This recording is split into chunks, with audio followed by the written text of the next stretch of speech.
Awakening the Genesis Dome, Arat. Arc 2 Artificial Biome. Chapter 1 Aftermath of Destruction. I stood amidst the awakening city, my mind abuzz with questions. A surge of new information streamed into my consciousness through Echo's interface. It felt like an encyclopedia opening within my mind, details and insights about the Genesis Dome, Arat. Arc 2 Artificial Biome flooding my senses. The city's ancient history, its purpose, and the technologies it housed were laid bare in a torrent of knowledge. The skeletal buildings flickered to life with sudden bursts of light, illuminating the intricate architecture in a dazzling array of colors. Beneath my feet, the ground vibrated with the thunderous roar of ancient machinery coming online, shaking off centuries of disuse. The city's dormant structures groaned and shifted, as though the entire metropolis was stirring from an extended, deep slumber. The sensation of being alone evaporated quickly. I could feel that something else was stirring along with the city, a presence that had lain in wait, anticipating this very moment. It was as if the entire environment was converging on me, and the awakening had only just begun. With so many questions racing through my mind, I couldn't help but think back a few hours earlier, to Emma and Ethan and how we had come to be on this artificial planet, Arat. The chaos of that moment on the gunship felt like a lifetime ago, yet it had all led us to this surreal, enigmatic place. A few hours before. The acrid scent of burnt wiring and blood filled my nose as I coughed, tasting the metallic tang of it on my tongue. My head throbbed in sync with the ship's failing life support, each rasping breath a reminder that we were barely clinging to life. Groaning, I pushed myself upright, feeling my bruised ribs protest with sharp, searing pain. Everything felt heavy, my body, the air, the crushing weight of what we'd just survived. "Alex?" Emma's voice was a ragged whisper, like she was forcing it past a throat full of gravel. She stirred beside me, her fingers clutching a chunk of twisted metal like it was the only solid thing left in the world. I glanced over at her, then at Ethan, who was already on his feet, because of course he was. Pragmatic Ethan, always the first to move, always the one to face things head-on. He was striding through the wreckage of the gunship's bridge, his steps unsteady but determined. "Gray," he called out, his voice echoing in the metallic tomb we now inhabited. Silence answered him, thick and suffocating, broken only by the hiss of escaping atmosphere and the creaks of a ship that was on the verge of giving up. "She's offline," Ethan said, his tone flat but edged with something that might have been fear. "The ship's AI, Gray, is gone." He dropped heavily into one of the half-destroyed control seats, the dim emergency lights casting deep shadows on his face. "Core breach, secondary explosion. Rumpled our ride pretty good." I staggered to my feet, my legs shaky, my mind reeling. My boots crunched on something beneath them, shards of metal, broken glass, blood, and something else, something that I really didn't want to think about right now. But I had to look. I had to see it for myself. One of the pilots lay sprawled against the shattered instrument panel, her face twisted into a frozen scream. The stench of death was overpowering, metallic and acrid, seeping into every breath I took. "Hacker," I muttered, my stomach twisting into knots. The weight of it all hit me like a freight train. The lives lost, the destruction we'd narrowly escaped, the sheer finality of it all, it was different now, seeing it firsthand, the carnage spread out around us like some twisted tableau. It was drowningly, suffocatingly real. "Systems are failing," a weak, static-laden voice crackled from deep within the ship. "Initiating emergency protocols." "Gray." It was faint, barely audible over the groaning metal and the dying sounds of the ship, but it was her. Ethan's eyes widened as he slammed a button on the console. "Gray, status report." He shouted, his voice tight with desperation. For a moment, there was nothing but the ominous creaks and groans of the ship around us. Then, the AI's voice rasped back, a sound like a dying animal. "Time remaining, 13 minutes. Recommendations: immediate evacuation unavoidable." We were trapped, caught in the belly of a beast that was slowly tearing itself apart.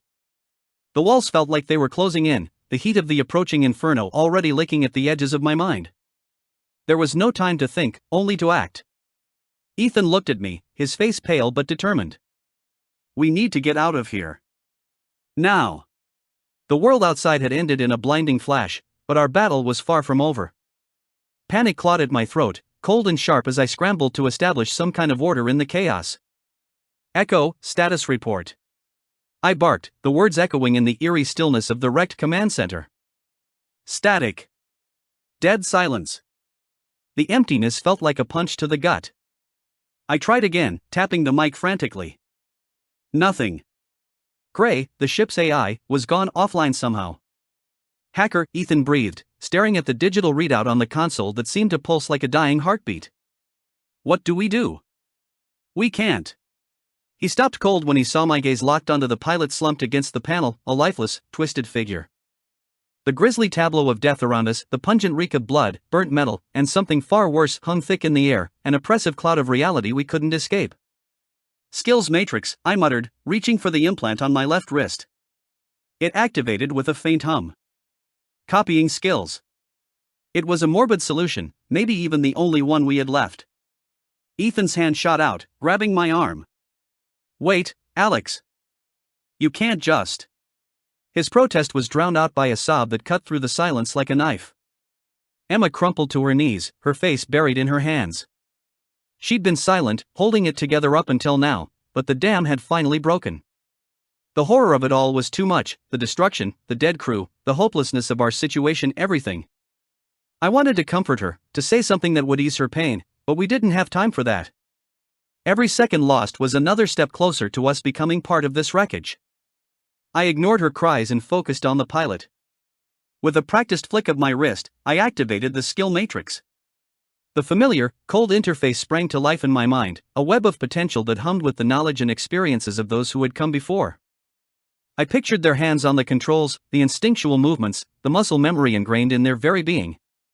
A flash of light seared behind my eyelids, a jolt of raw information blazing into my consciousness. Copying skills from a lifeless body went against every moral fiber in my being. But when survival is the only thing on the table, principles take a backseat to necessity. The outpost's destruction had left us stranded in this tomb of steel, and the only way out was through the knowledge stored in the bodies of our fallen crew. I steeled myself, ignoring the hollow feeling in my chest as I watched the relevant skills transfer, making sure to place them in my active skill slots. I moved on to the next body, then the next. Each flash, each copy, pulled me deeper into the labyrinth of their lost knowledge, their experiences.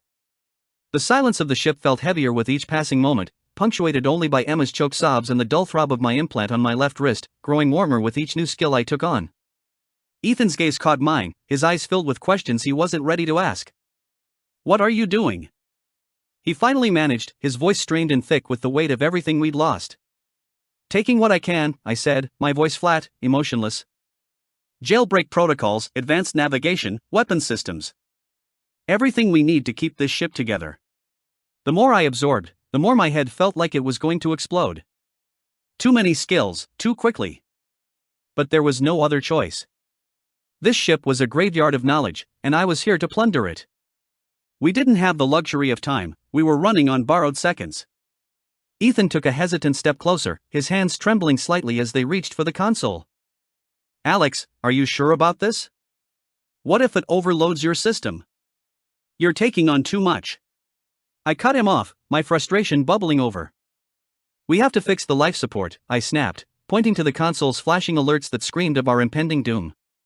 This ship barely survived the outpost's destruction, and now we're hanging by a thread. I need your help. Ethan jolted to attention, his shock giving way to purpose. All right, Alex. He nodded, taking a deep breath to steady himself. How do we? We start with the core systems, I interrupted, already moving toward the panel. The reactors barely holding together after the blast. We stabilize the oxygen flow, reroute power, and if we're lucky, we might just survive long enough to figure out our next move. I accessed the skill matrix library, sliding in the necessary skills: advanced mechanics, nanotech engineering, power management, reactor maintenance, precision navigation, and tactical systems. Each skill clicked into place, their dormant potential flaring to life within me. I was pushing my limits, but there was no room for hesitation. We'll need to deploy the nanites to stabilize the ship's reactor first, I continued, my tone sharp and focused. After that, we move on to life support. If that fails, nothing else will matter. You'll need to handle the navigation systems once they're online. We're in uncharted territory, and we need to plot a course out of here. Ethan nodded, the determination in his eyes matching my own. And the weapons? On standby, I replied, glancing at the shattered remains of the outpost visible through the cracked viewport. If Nexus or anyone else decides to come after us, we'll need to be ready. We owe it to the crew, those who gave their lives fighting against Nexus and the other factions, to keep this ship moving. All their training, all their struggles, we can't let it be for nothing. He clenched his fists, the same resolve hardening his features. We'll avenge them, Alex. We'll make sure their sacrifice wasn't in vain. I met his gaze, a silent understanding passing between us. The skills we'd absorbed, the knowledge we now carried, it was more than just a tool for survival. It was a responsibility, a legacy we couldn't afford to squander. Let's get to work, I said, turning back to the console. We have a ship to save. Ethan moved to the adjacent panel, his hands already flying over the controls.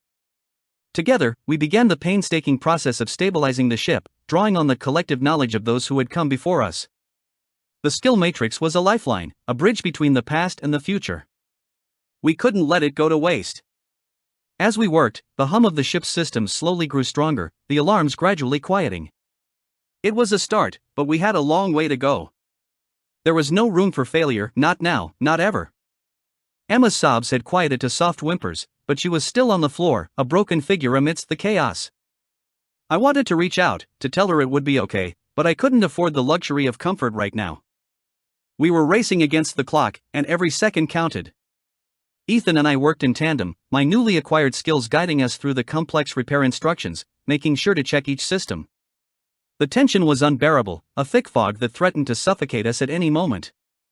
Failure wasn't an option, it was a death sentence. And as I pulled on the knowledge of the dead to save the living, I couldn't shake the feeling that something fundamental had shifted inside me. This was more than just survival. This was war, and I was becoming something I never thought I'd have to be, a weapon. The gunship groaned like a wounded beast, every creak and shudder a reminder that our time was running out. Just the three of us, Alex, Ethan, and Emma, trapped in this hunk of metal, floating through the void with systems failing faster than we could fix them. Green console, I barked, my mind a flurry of schematics and half-formed plans. Natural gas line. Oxygen tank. We need to stabilize life support. Ethan cursed under his breath, slamming a fist against the control panel. How much time do we have? Don't know. Depends.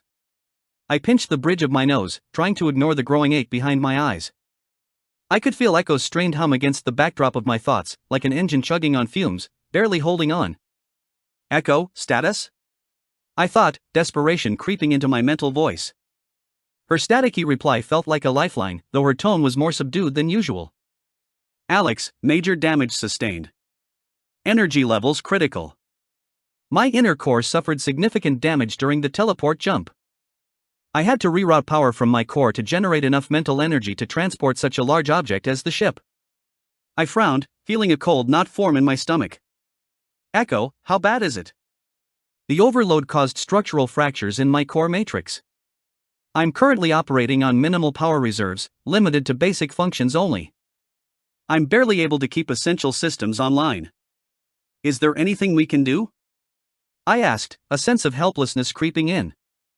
Echo's voice crackled again, softer this time. My self-repair nanites have been deployed, working to restore the damaged areas. However, the process is slow.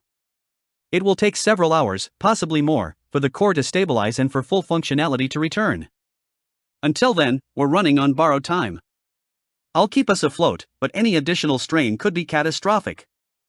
I let out a slow breath, trying to process the gravity of the situation. So, we're just waiting? Yes, Echo confirmed. We need to remain as still as possible, conserving all remaining energy until the repairs are complete. We should be okay in a few hours, but any further disruptions could compromise the entire system. Understood, I replied, though the anxiety still gnawed at me. Just hang in there, Echo. I will, Alex. Just stay calm. We'll get through this. Relief flooded me. Damn, we were in deep poop. But at least I had Echo back, even if she was compromised. Her knowledge and calculations were vital, even if she was hanging by a thread. Ethan, I called out, my voice tight with urgency. See that line? The one marked oxygen reserve? Can you reroute a flow from the medical bays? Emergency supply, blue valve. He snagged a schematic from the wall, his eyes scanning it frantically. Got it, Alex. Over here, right? His fingers moved with practiced speed, prying open panels and connecting conduits with the precision of someone who knew the ship inside and out. What about the warp drive? Emma's voice was barely above a whisper, her fear evident. She was still on her knees, the weight of our situation crushing her. Her pale face was streaked with tears, her eyes wide with terror. I knew she was right. The warp drive was our only chance, our ticket out of this metal tomb. But fixing life support was non-negotiable. We wouldn't live long enough to use the warp drive if we ran out of oxygen first. There's gotta be a way, I muttered, fighting the lump in my throat. We were walking a tightrope, and one wrong move would send us plummeting. Echo buzzed faintly in my mind. Possibility. Bypass sequence. Requires highly specific protocols. High energy drain.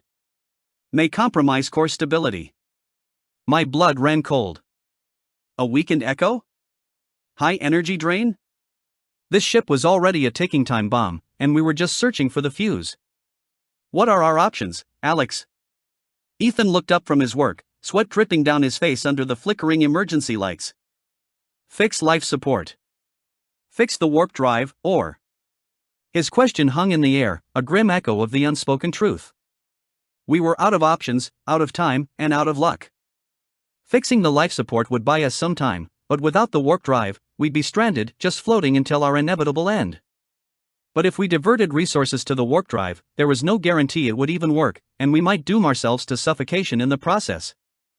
I stared at the console, the screens flashing red, the alarms a constant background noise in the chaos. I could feel the pressure mounting, the weight of the decision crushing me. Echo's voice cut through the noise, steady and calm despite the static. Decision needed, Alex. Prioritize life support for survival, or warp drive for potential escape. Emma was watching me, her eyes pleading, as if I could somehow pull a miracle out of thin air. Ethan was tense, ready to move at my word, trusting me to make the call. The ship shuddered again, a violent lurch that sent us all stumbling. Time was running out. Fix life support first, I said, the words heavy with the weight of our predicament. We stabilize what we can. Then we see if there's anything left for the warp drive. Ethan nodded, already diving back into the console. Emma swallowed hard, wiping at her tears with shaking hands. And I tried to ignore the gnawing fear in my gut, the fear that this decision, the one I was making in the heat of desperation, might be the one that sealed our fate. Guys, I think focusing on life support was the right call, I stammered, my voice barely above a whisper. I swallowed hard, the metallic tang of blood in my mouth a harsh reminder of my own fear. I just remembered those oxygen cylinders I scavenged from a hospital supply store, I continued, looking at Ethan and Emma. If we can hook those up, we might just make it through the next few hours. Let's prioritize getting the ship's air breathable again, and then we can worry about the rest. Alex retrieved several 1.8m oxygen air tanks from his vault and positioned them near the life support feed system. Echo's voice, strained but resolute, echoed in my head. If you can stabilize my core, I can attempt to bypass the warp drive sequence. Alright, Echo. Let's do this.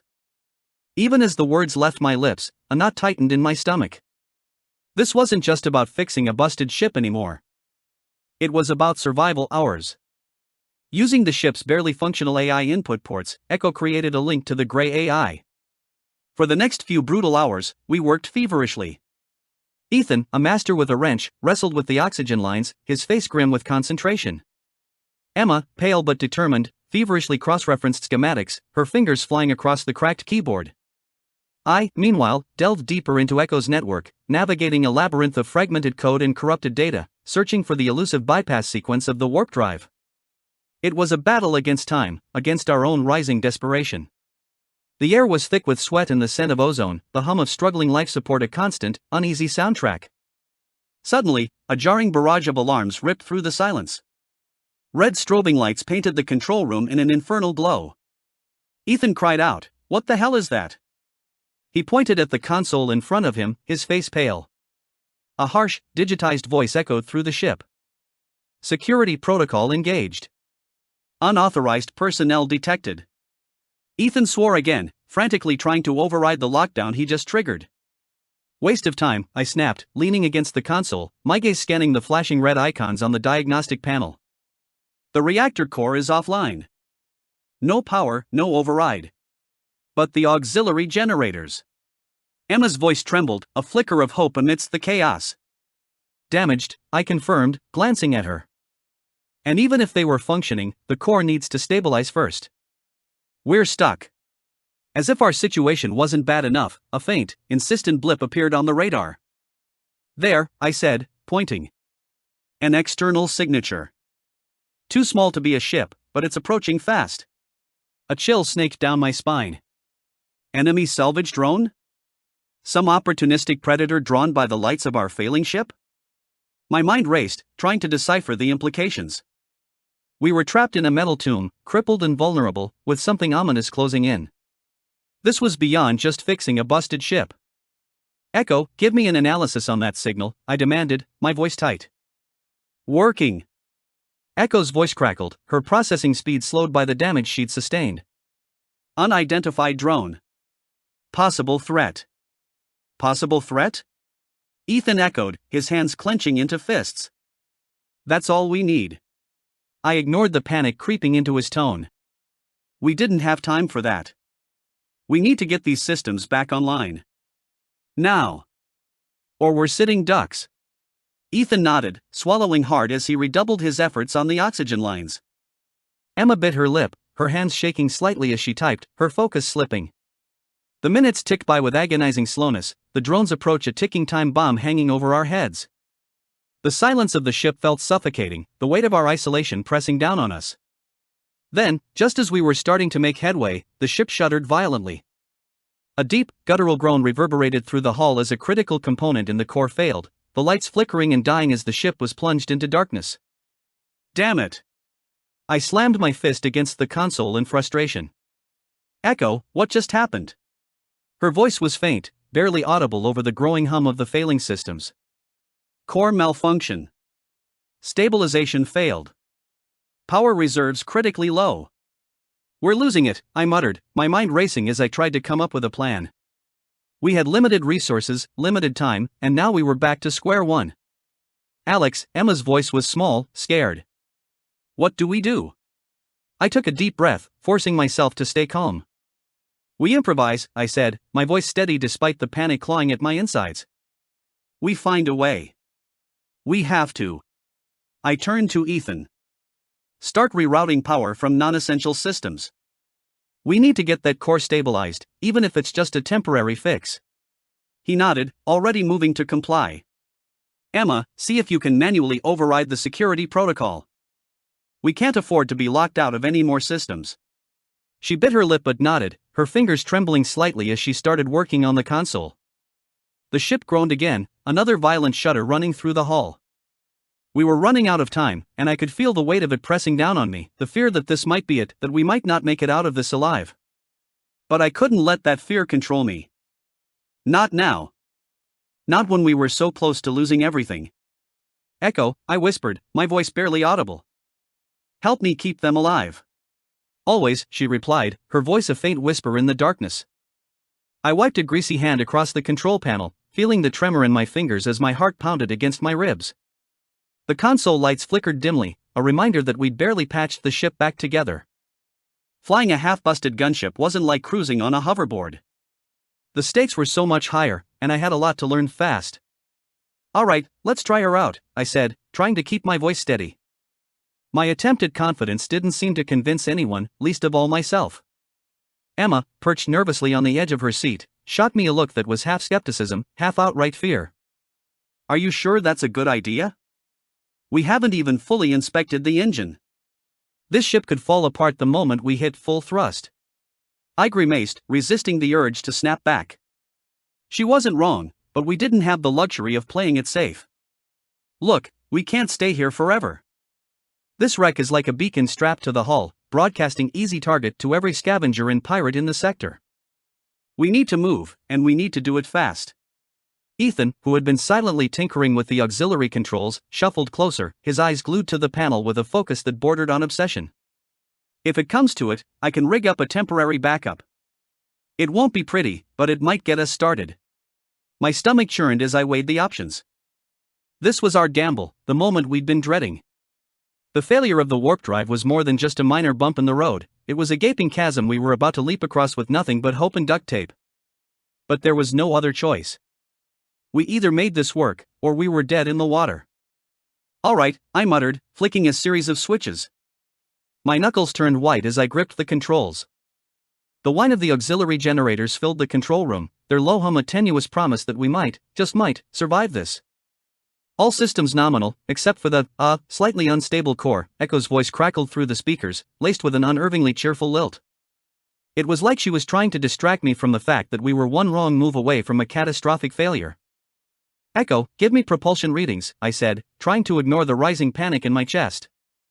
Propulsion nominal. Ingenious creative solutions to the reactor core. A symphony of scientific ingenuity, Echo chirped, the sensors blaring with an unruly red glow. Before I could respond, the ship lurched violently, throwing me against a console. Alarms screamed, drowning out my curse as the emergency lights flickered ominously. What the heck? Emma yelled, her face pale as she clung to her seat for dear life. Ethan clamped onto a handrail, his face contorted in a grimace. We're losing momentum.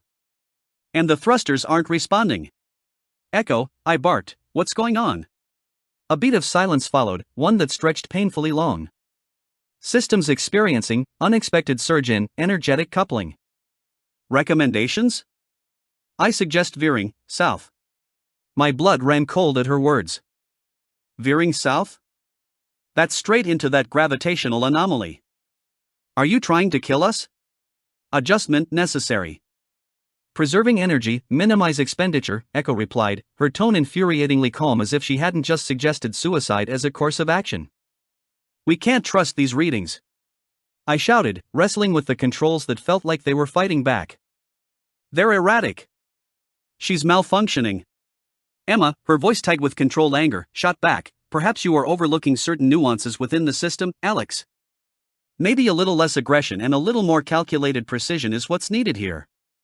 I glared at her, my frustration boiling over. She's hallucinating. Suggesting illogical maneuvers and you want me to be precise?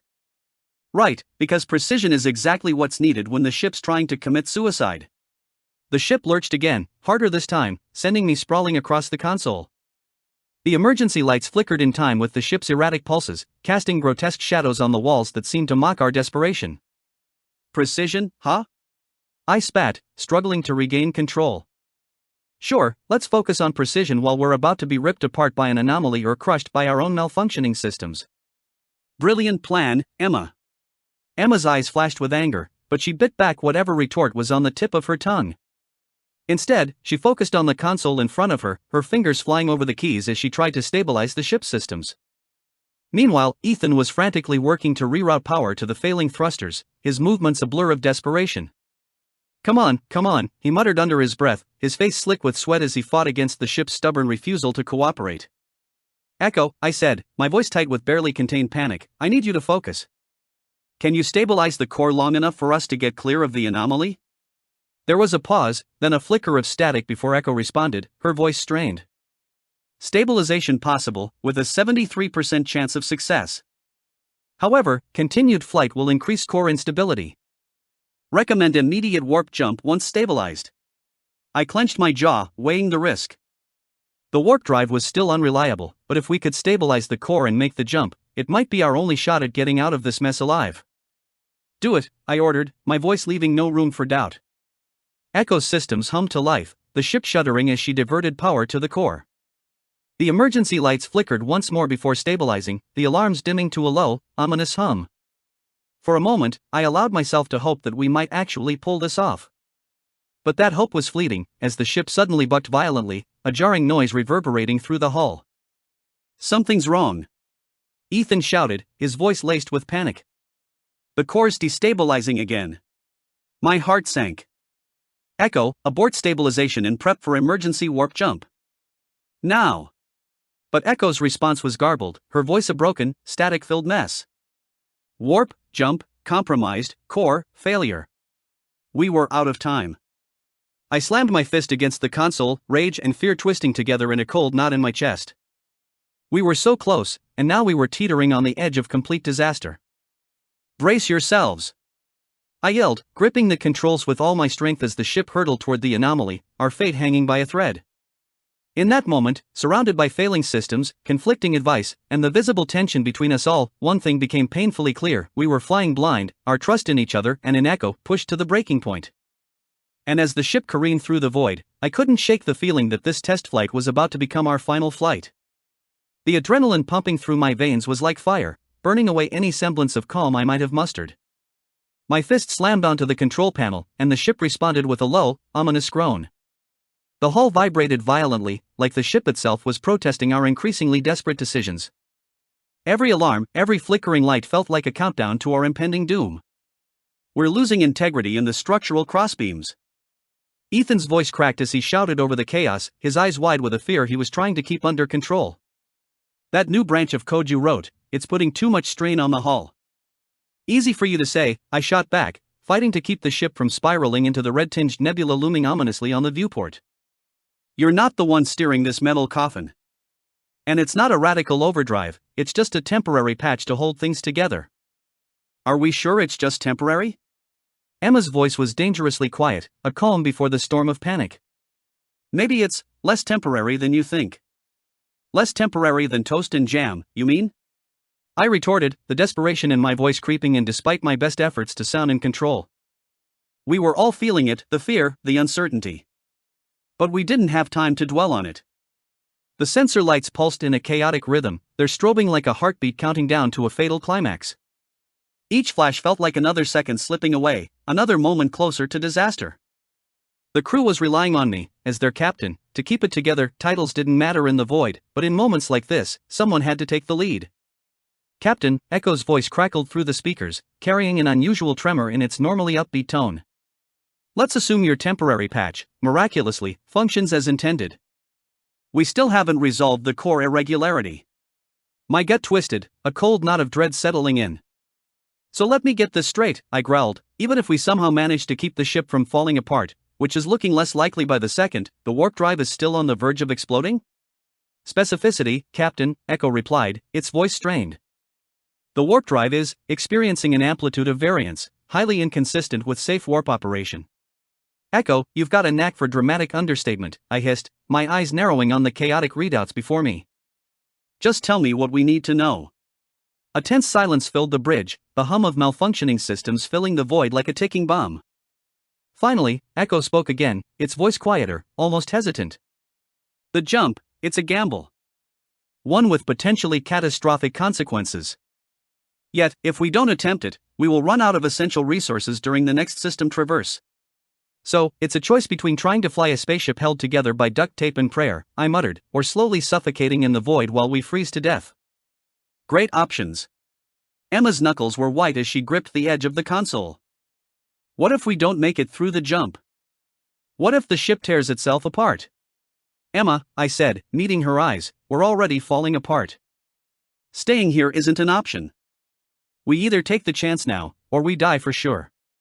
Ethan's voice broke through, a harsh edge to his tone. "We're out of time, Alex. We need to make a decision. Now." I glanced at the readouts one last time, the flickering lights spelling out our fate in numbers and error codes. The odds were terrible, worse than terrible. But Echo was right, we didn't have the resources to survive another system without taking the risk.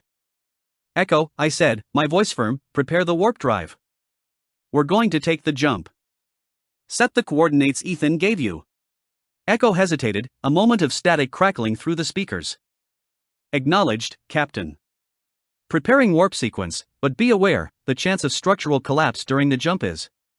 "I know the risks," I cut in, not wanting to hear the grim details. "Just get it done." Emma's hand was trembling as she reached out to touch the control panel, her fingers hovering over the activation switch. "We're really doing this, aren't we?" "Yeah," I said, feeling the weight of the decision settle over me like a lead blanket. "We don't have a choice." The ship's systems groaned in protest as Echo rerouted what little power we had left to the warp drive. The lights dimmed, the hum of the engines growing louder, more ominous. I could feel the ship shuddering beneath my feet, like it was straining against the force of the impending jump. Warp sequence initiated, Echo's voice was a whisper, almost drowned out by the growing roar of the engines. "Brace for transition in 3, 2. Hold on." I shouted, gripping the control panel as tightly as I could. The ship lurched violently, the lights flickering out as we were thrust into the warp tunnel. The force of the jump pressed down on us like a tidal wave, every part of the ship groaning under the strain. For a moment, everything was a blur of motion and sound, the ship vibrating so violently I thought it would tear itself apart. Then, just as suddenly as it had begun, the chaos stopped. The ship emerged from the warp tunnel, limping and battered, but miraculously still in one piece. I released the breath I hadn't realized I was holding, the adrenaline still coursing through me like a drug. "Status report," I croaked, my voice rough from the tension. There was a pause, then Echo's voice came through, shaky but clear. "We have successfully completed the warp jump. Structural integrity at 45%.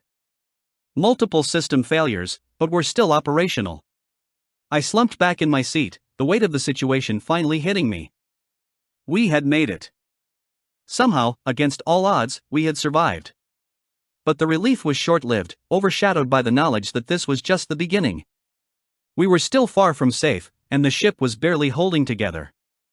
"Echo," I said, my voice barely above a whisper, "scan the space en route, get us to the nearest safe harbor. And don't let us fall apart on the way." "Acknowledged, Captain," Echo replied, the usual cheerfulness back in its tone, though it was tinged with exhaustion. As the ship limped through space, I glanced over at Emma and Ethan, both of them looking just as drained as I felt. We had made it through this nightmare, but the tension between us, the mistrust and fear, was still there, simmering just beneath the surface. We were alive, but the question that haunted me was, for how much longer? "Smooth sailing," I mumbled, trying to shake off the disorientation. The room was spinning, and my stomach felt like it was somewhere in my throat. Perfect. But it wasn't perfect. The relief was short-lived as alarms suddenly blared, their shrill cries cutting through the brief silence like a knife. The ship shuddered violently, the hull groaning in protest as if it might rip apart at any moment. Outside the viewport, the once beautiful distortions of warped space had turned into a living nightmare, a pulsating maelstrom of light and shadow that twisted and churned with malevolent intent. "Disturbance in the warp field." Echo's voice cut through the chaos, its usually calm demeanor shattered by rising panic. "She's destabilizing. Initiating emergency protocols, but they might not be enough." The ship bucked and twisted, tossing us around like rag dolls caught in a hurricane. My hand slammed against the console, my fingers fumbling for control as the ship seemed to spiral further out of control. I struggled to keep my bearings, but the rapid motion made it feel like we were spiraling into oblivion. "Maintain course." I shouted over the cacophony of alarms, but my voice felt small and insignificant against the roaring chaos around us. "Echo, what's happening? What's causing this?" Before Echo could respond, another violent jolt hit, harder than the last. It sent me crashing back against my seat, my vision blurring from the impact. Outside, the defocused stars twisted and churned into a dizzying vortex, and in that moment, I swore I saw something impossible. The space around us rippled like water disturbed by a stone. Within those ripples, I glimpsed things beyond comprehension, ghostly cities that shouldn't exist, floating in the void, creatures with too many eyes, watching us from the darkness, and then something far more terrifying. It was just a flicker, a fleeting glimpse at the edge of reality, but it chilled me to my core. I saw it, something ancient, something malevolent, its form barely visible through the distortion. It had no face, not in any way I could understand, but I felt its gaze, felt it watching us with a hatred so profound it nearly suffocated me. "Captain." Ethan's voice, high-pitched with fear, cut through the chaos. "We're losing control of the navigation system. Something's pulling us in." His words were drowned out by another jolt, this one so intense that the lights flickered and dimmed. The ship groaned like a wounded beast, the metal straining against forces it was never designed to withstand. The distorted space outside seemed to close in on us, the colors darkening, warping, as if we were being sucked into a black hole hiding just behind the fabric of reality. I tried to focus, to find anything I could do to regain control. But the console in front of me was a mess of error codes and failing systems. We were flying blind, hurtling through chaos we couldn't even begin to comprehend. "Echo!" I shouted, my voice raw with desperation. "Shut down the warp drive. Get us out of here." "I'm trying, Captain." Echo's voice was strained, the calm facade completely shattered. "But the anomaly has locked us in. We can't. We're about to lose control of the propulsion and gyro systems, sensors isn't picking up anything." I was violently shaken once more, causing us all to stumble into the consoles. The cold metal bit into my side, and I tasted blood in the back of my throat. My vision swam, and I saw spots of light flickering at the edges. Echo, I rasped, barely managing to pull myself upright, my hands clutching the control yoke like a lifeline. My palms were slick with sweat, trembling as I fought to stay focused. Status report. Warp field collapsing. Echo's voice crackled through the comms, a rare edge of panic cutting through its usual calm. Coronal maelstrom detected. Hull integrity at critical. Critical. The word hammered in my skull, echoing over and over until it was the only thing I could hear. Outside the viewport, the universe had turned into a nightmare. Reality was fracturing, splintering into shimmering veils of color that made my head spin. I shoved the panic aside, forcing myself to focus. My eyes locked onto Ethan. He was pale, his movements frantic as he tried to keep the ship from tearing itself apart. Stabilize the core. I shouted, lunging for a spare module. My hand shook as I yanked it from the rack, the cold metal almost comforting against my clammy skin. Ethan nodded, his eyes wide with fear but his hands steady as he worked. He scrambled to the central panel, his fingers flying across the holographic interface in a desperate dance. But the system was fighting back, warning lights flaring red and blue, bathing us in a strobe of chaos. Can't maintain core function. Ethan yelled over the alarms, his voice cracking with desperation. Something's tearing us apart from the inside. Outside, the warp field began to rip, the fabric of space itself shredding like paper in a storm. Shards of turbulent energy lashed out, battering the ship with violent force. The hull groaned, a sound so deep and primal it sent a shiver down my spine. A piercing wail followed, reverberating through the ship, a sound that was both beautiful and horrifying, like the cry of some ancient, wounded creature. Panic clawed at the edges of my mind, but I gritted my teeth and clutched the module tighter. There had to be a way out of this. I refused to believe otherwise. There has to be something. I shouted, my mind racing as I dredged up every scrap of training the copied skills contained, every half-forgotten protocol. This was a desperate gamble, but it was all we had. A surge of determination coursed through me as I slammed the module into the console, the jolt of contact sending a shockwave of clarity through my scattered thoughts. The interface lit up, lines of code materializing in front of me, pulsing with raw energy. I could feel it, could feel the ship's very core teetering on the brink of collapse. But I could also feel the potential, the faint threat of a solution hidden within the chaos. Focus. Calculate. Activate. I poured everything I had into the code, channeling my will through the interface, weaving a complex web around the fractured energy field. The strain was almost unbearable, the weight of reality itself pressing down on me. But I couldn't stop. I wouldn't stop. And then, just as I felt the code lock into place, a new sensation gripped me. A flash, a flicker of something beyond the present. It was like peering through a crack in the universe I'd glimpsed before, a bustling city with skyscrapers piercing the heavens, now bathed in the glow of 1,000 lights. People moved through crowded streets, their laughter echoing through time, while sleek vehicles soared above, leaving trails of light in their wake. The sky was a perfect, cloudless blue. The vision flickered again, like a broken signal on the edge of reality. This was the second time I'd seen it during our warp jump, a city that felt impossibly distant yet achingly familiar. Just as quickly as it appeared, the vision was swallowed by the roiling chaos around us. I was left gasping, my heart racing, unsure if what I'd seen was real or just another hallucination brought on by the stress. It held. Ethan's voice cut through the fog, full of disbelief. We're holding. I looked up, blinking against the red glare of the emergency lights. The ship was still shaking, still groaning under the strain, but the alarms had quieted, the chaotic strobe of light stabilizing. Outside, the fractured reality was beginning to smooth out, the colors less erratic, the turbulence calming. For now, at least, we were safe. But as I glanced back at the viewport, the memory of that city still lingering in my mind, I knew that whatever we'd seen, whatever we'd been through, it wasn't over. Not by a long shot. And something told me that the worst was yet to come. The universe had righted itself, but just barely. The ship was holding together, barely, but every creak, every groan of metal made my heart lurch. I stood there, gripping the edge of the console, my legs feeling like they could give out at any moment. The viewport before me framed a new kind of desolation, an endless expanse of swirling violet nebula, dotted with cold, distant stars that offered no solace.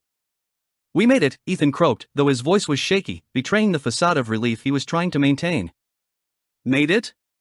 I snapped, the words coming out sharper than I intended. My nerves were still on edge, adrenaline buzzing in my veins. We didn't make it, Ethan. We're lost. We hurtled through a temporal rift, barely kept this tin can from ripping itself apart, and now we're who knows where in space. His face fell, concern etching deeper lines around his eyes. I could see the fear in him, mirroring my own, but I swallowed mine down. Someone had to keep it together. Where the hell are we? I muttered, more to myself than to anyone else. The star charts were shot, corrupted by whatever anomaly we'd just blasted through. I stared out into the swirling chaos of the nebula, feeling a deep, unsettling sense of isolation. Unknown sector, Echo's voice responded, its usual calm replaced by a flat, almost robotic tone. No detectable life signs. Vessel integrity, compromised. Compromised? The word hung in the air, heavy and suffocating. Multiple hull breaches, Echo continued, auxiliary systems offline. Repairing is underway. And realistically? I asked, already dreading the answer. A brief pause, then, repairing will require extensive resources and time. We are not in a position to receive support. Survival, compromised. Ethan's hand suddenly gripped my arm, tight enough that I winced. His eyes were wide, pleading. We've got to do something, Alex. We can't just sit here and wait for the ship to fall apart. I knew he was right, but the options were dwindling fast. My gaze drifted to the emergency beacon on the console, its flickering light a pitiful reminder of how far out of our depth we were. Send a distress signal, I whispered, the words almost lost in the silence of the bridge.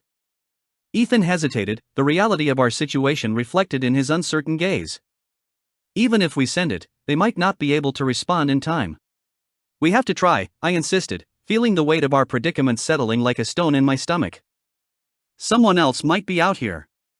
He nodded slowly, his hand hovering over the console before finally pressing the button.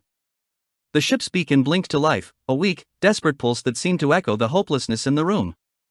Then, a faint crackle cut through the silence. Echo's voice, usually a calm and steady presence, now carried a jarring note of alarm. Incoming transmission, unidentified source. It's faint, heavily distorted. My blood ran cold as the garbled message crackled through the comms. The voice was thin, stretched to a breaking point, like a whisper from a ghost. My ship, engine failure, on fire, please, help. The message ended abruptly, leaving us in a silence that felt heavier than before. Ethan's eyes were locked on the console, the flickering lights casting a ghostly glow on his pale face. He turned to me, his expression a mix of fear and something else, hope, maybe. Or desperation. Do we risk everything? His voice was barely a whisper, the weight of the decision pressing down on both of us. I looked back out the viewport, at the desolate beauty of the unknown that stretched out before us, at the swirling nebula and the distant, meaningless stars. We were stranded, hanging on by a thread. But now, there was a voice in the void, a cry for help that echoed our own precarious situation. We don't have a choice, I said finally, my voice firm despite the turmoil inside me. We go. If there's even a chance we can help, we take it. Ethan nodded, the fear in his eyes still there, but now tempered by resolve. We both knew the risks, knew that this decision could be the end of us. But we also knew we couldn't just turn away. Not now. I turned back to the console, feeling the weight of the unknown pressing down on me. Echo, I said, my voice steady. Plot a course to that signal. Let's see what we're dealing with. Acknowledged, Echo replied, its tone returning to something resembling its usual calm. The ship shuddered as it slowly turned, aligning itself with the source of the distress signal. As we moved through the vast, uncharted territory, I couldn't shake the feeling that we were heading into something far bigger than any of us could have imagined. But whatever lay ahead, we were committed now. We had to be. The creature's desperate plea still lingered in my mind, a haunting echo that I couldn't shake. But I forced myself to focus on the here and now, on the faint glimmer of hope that had appeared on the edge of our sensors. All right, Echo, I said, my voice tight with tension. Run long-range scans. Is there anything out there? The ship's hum deepened, vibrating through the deck plates as the sensors reached out into the void. The flickering lights above cast dancing shadows across the control panel, adding to the already eerie atmosphere. Scanning, detecting a massive, unidentified structure, Echo's voice finally cut through the silence. Bearing 23, approximate distance 50 million miles. Ethan, who had been staring blankly at the console, leaned closer, his eyes widening with something that almost looked like hope. Describe it. Composition unknown, Echo responded after a moment. Vast size, geometric in structure. Sensors are detecting faint energy fluctuations. Is it sentient? Ethan asked, his voice tinged with a mix of fear and curiosity. Echo hesitated, which was never a good sign. Impossible to determine. Energy readings are inconsistent with any known lifeforms. My mind raced, trying to process what this meant. Could this be it? Our salvation? A chance to escape this dying ship and the chaotic void that had swallowed us whole? Set course for coordinates 2-3, I ordered, trying to keep my voice steady. Slow approach. The ship lurched forward, and gradually, the massive structure filled the viewport. It loomed before us like a silent sentinel, its dark, angular form stretching across the stars. It was unlike anything I had ever seen, an intricate web of metallic shapes and impossible angles that seemed to defy the laws of physics. Sensors are picking up intermittent power fluctuations, Echo announced. Faint electromagnetic pulses, multiple radio frequencies, heavily encrypted.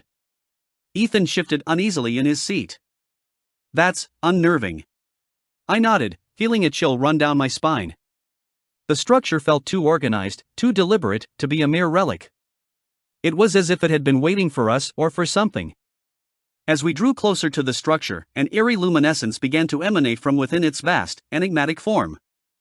The once opaque surface of the structure now shimmered with a spectral glow, casting a surreal radiance that painted the surrounding void in a spectrum of shifting hues. Flickering patterns of color danced across the colossal form, like the ethereal brushstrokes of an otherworldly artist. The light was not steady but pulsed in a rhythmic, almost hypnotic cadence, creating a mesmerizing display that was both beautiful and unsettling. The shifting colors, ranging from deep, haunting blues to fiery oranges and cool greens, seemed to flow and intertwine, as if the very fabric of the structure was alive and breathing. Shadows stretched and contracted, distorting and transforming the structure's contours into shapes that defied comprehension. As the luminescence grew more intense, the scale of the structure became even more apparent. It loomed large and imposing, its massive bulk rising like a dormant giant from the dark expanse of space.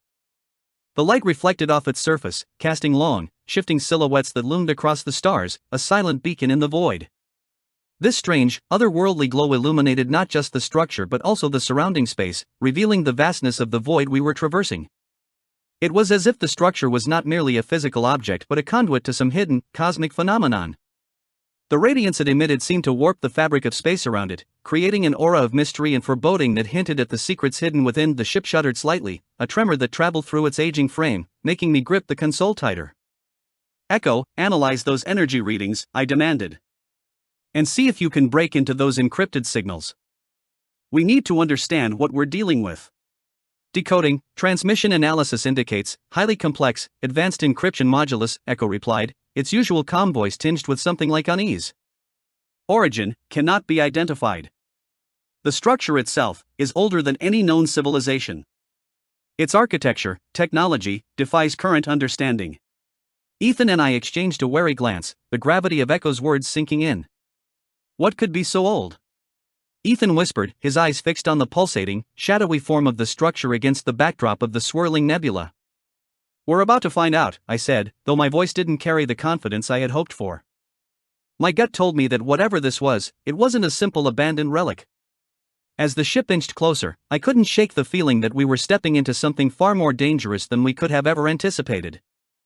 The flickering lights of the structure seemed to pulse with a life of their own, as if the entire thing was waking up, aware of our presence. Echo, keep scanning. Be ready to pull us out if things go sideways, I ordered, my voice steady despite the growing knot of dread in my chest. Acknowledged, Echo responded, its tone returning to its usual calm. But even the AI couldn't hide the tension that hung heavy in the air. We were venturing into the unknown, into the heart of a mystery older than any civilization we knew. And with every passing second, the question that gnawed at me grew louder: had we found salvation, or had we just walked into a trap?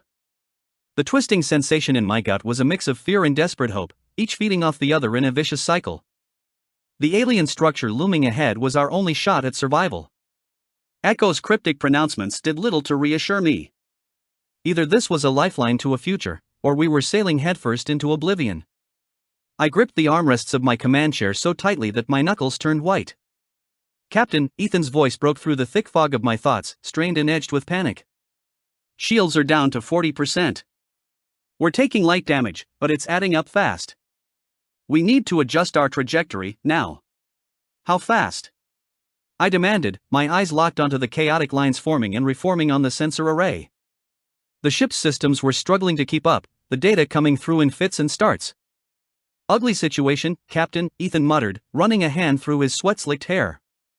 His eyes darted between the flickering screens. At our current speed, we're on course to clip one of the docking struts.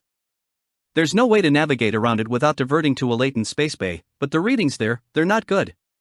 My jaw tightened as I processed the information. We were careening toward a structure we didn't understand, and our ship was falling apart around us. Decelerate immediately. Report all system failures and power drain. Electromagnetic interference is crippling our propulsion drives. Echo's usually calm voice now held a subtle undercurrent of tension. Engines are struggling to maintain stable output. Life support systems are showing critical fluctuations. Echo's words hit me like a physical blow. We were trapped, descending toward possible doom in a vessel on the verge of collapse. The air was thick with anxiety, so noticeable it felt like something you could cut with a laser. Can we overpower the interference? I asked, my tone edged with the desperate hope that a miracle might still be within reach. Insufficient power reserves, Echo responded flatly. We're nearing critical shutdown. Ethan slammed his fist against the console beside him, the sound echoing through the tense silence. Damn it, we can't let this ship grind to a halt. If we lose power, we're going in blind. His gaze flickered between Echo and me, the desperation clear in his eyes. Maybe the latent space bays, they might have emergency power cores we can tap into. I grimaced, the words tasting bitter in my mouth. The energy signature there. Echo, haven't we encountered something like this before? I detected a similar signature during my previous tenure, the fuel core incident 2 decades ago, Echo confirmed, its tone shifting to something more cautious. There's a disturbance, Captain. Something is manipulating the energy field there, masking the true nature of the source. Ethan grunted in frustration. Manipulating it? What kind of tech do they have that can pull that off? Unknown, Echo replied, running calculations at a rapid pace, the numbers and probabilities flashing across the screen. But, if we align our course carefully, we might be able to mitigate the field's effects. The risk is high. The enormity of our situation crashed over me, the weight of our choices pressing down like a vice. This structure, possibly older than humanity itself, was our last gamble. Did we trust it? Did we risk our lives on a desperate hunch, knowing full well that we might be flying straight into a death trap? My eyes locked onto the looming shadow of the structure, its energy signature pulsing ominously on the display like the heartbeat of some ancient, slumbering beast. It was calling to us, drawing us in with promises of salvation wrapped in layers of unknown peril. Risk it, I muttered, the words barely escaping my lips, but they carried the full weight of command. There was no turning back now. Ethan hesitated for a fraction of a second before nodding grimly. His hands flew across the controls, initiating the course correction. The ship groaned in protest, the hull vibrating as the engines struggled against the interference. Alarms blared, red lights flashing across the consoles as system after system reported failures. Structural integrity at 70% and falling, Echo warned. Proximity alarms triggered. Impact with docking strut imminent.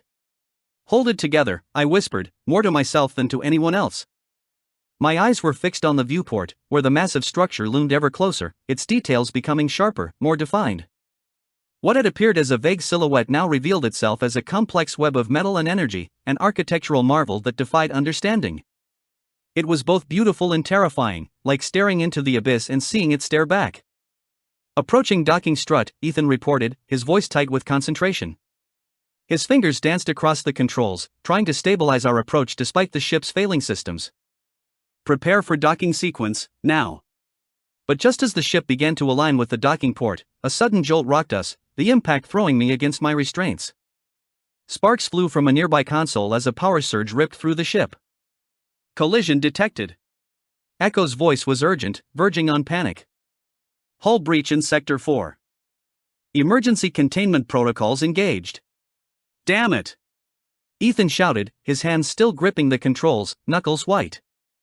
We're losing control, engines are failing.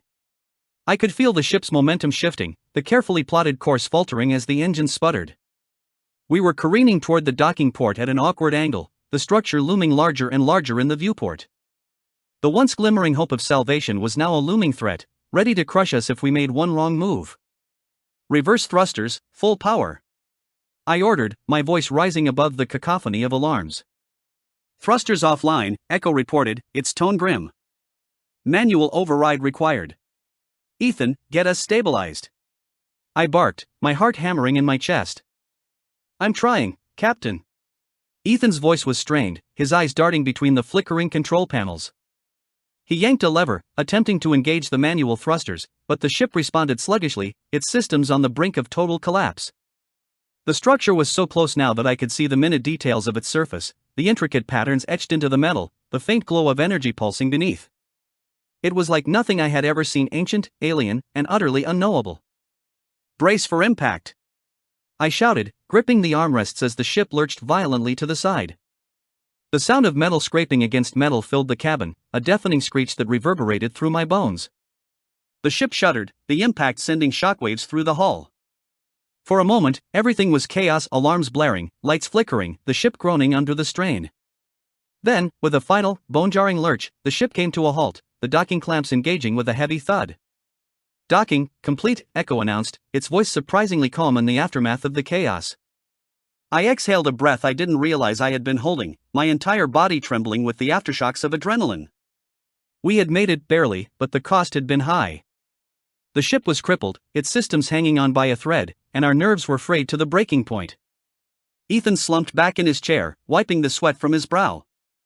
He looked over at me, his eyes filled with a mix of relief and exhaustion. "What now, Captain?" he asked, his voice hoarse. I stared out the viewport at the alien structure, its cold, enigmatic surface reflecting the distant starlight. We had reached it, but the real challenge was just beginning.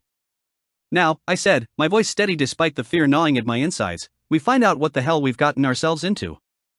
All right, let's move cautiously. We stick together, scan every damn corner," I ordered, feeling the tremors vibrating through the metal floor beneath us.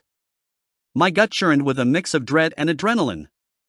Fear was a luxury we couldn't afford right now. Excitement and a healthy dose of paranoia, that's what would keep us alive. Emma adjusted the straps of her laser rifle Ethan gave her, her expression grim and focused. "Movement detected on level 3, she murmured, her fingers dancing over the holographic display that hovered above her wrist. "Something in the main access shaft?" Ethan questioned, already moving toward a nearby maintenance hatch. His eyes were sharp, scanning for any signs of trouble. "Too high up to be certain," Emma replied, narrowing her eyes as she tried to focus the scanner. "But it's definitely hostile." We advanced through the ancient labyrinth of corridors, the air thick with dust and the faint hum of failing electrical systems. Our suits flickered with weak light, casting long, distorted shadows that danced across the cracked and decaying walls. The whole place felt like it was on the brink of collapse, held together by some unseen force. Scanning the room ahead, I announced, peering through a cracked doorway. Beyond, a vast chamber bathed in an ethereal blue glow stretched out before us. The light emanated from a central pedestal, which seemed to pulse with an otherworldly energy. Crystalline structures, shimmering with a light that was both mesmerizing and unsettling, jutted out from the floor and walls, giving the room an almost surreal quality. A shiver ran down my spine. Something about this place felt wrong, like we were trespassing in a place not meant for human eyes. "Looks like some kind of power core," Ethan muttered as he cautiously stepped into the chamber. His voice echoed eerily in the vast space. "Or maybe an ancient communications hub. Whatever it is, it's still active." Emma moved with deliberate caution, her gaze lingering on the pulsating crystals that lined the room. "I feel a connection here," she said, her voice almost a whisper. "Something powerful. It doesn't feel hostile, but..." Her voice trailed off, leaving the sentence hanging in the air, heavy with unspoken fear. I hesitated at the threshold, a battle waging inside me between the pull of curiosity and a primal instinct to flee. Every fiber of my being screamed that this place was dangerous, but I couldn't turn back now. "Stay close," I warned, stepping into the chamber. As I approached the pedestal, the crystals around it seemed to react, their pulsing light intensifying. I could feel the heat rising, a sharp tingling sensation spreading across my skin like static electricity. The air around me felt charged, alive with energy. Before I could even process what was happening, the pedestal flared with a blinding white light, and the world around me dissolved into a brilliant, disorienting haze. When I opened my eyes, the harsh glare of an unfamiliar sun beat down on me. My head throbbed, and the ground felt unstable beneath my feet, as if I were floating. I stumbled, trying to regain my balance, and as my vision cleared, the sight before me sent a jolt of fear through my heart. I was no longer inside the structure. Instead, I stood in the middle of a sunny tropical landscape. Towering, skeletal structures, what must have once been a thriving city, rose from the cracked earth around me, their metallic frames twisted and warped by the passage of time. Vines, thick and dark, had crept up their sides, their tendrils wrapping around the skeletal remains as if trying to pull them down into the ground. In the distance, a vast, shimmering dome encapsulated the entire city, the very same structure we had just entered. Its surface pulsed with an intense, ethereal light that seemed to ripple across the sky.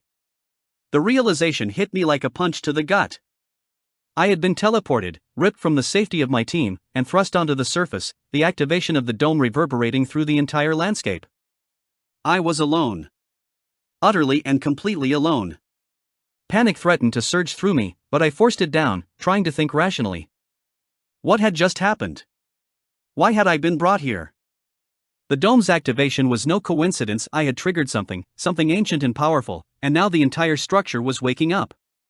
As I tried to make sense of my surroundings, a deep voice echoed from within the dome, its tone resonating through the air like a physical force. Greetings, Chosen One. Welcome to your new home. The words sent a chill down my spine, and I whirled around, searching for the source of the voice. But there was no one there, nothing but the empty city and the pulsating dome. The voice seemed to come from everywhere and nowhere all at once, as if the very air itself was speaking to me. Who's there? I called out, my voice trembling despite my best efforts to stay calm. Show yourself.